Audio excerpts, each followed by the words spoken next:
Egon skulle fylla 5 nästa dag, för han var 4 år.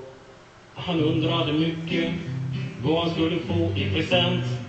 Han sa till sin far: jag vill ha träskor och nötter och långfil och koben och sågspår och müsli och en kratta. Nej, sa hans far, allt det där du redan har. Du har allt utom en lik. Nej, så också hans mor. Du har varit dum, så nej får du bli lite stryk.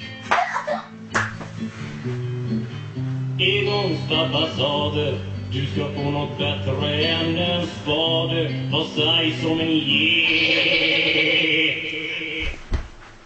ha ha ha ha. Så Egon gick och la sig. Han drömde en dröm om vad han skulle få i present. En dröm om träskor och nötter och långfil och koben och sågspår och müsli och om en kratta. När han vaknade nästa dag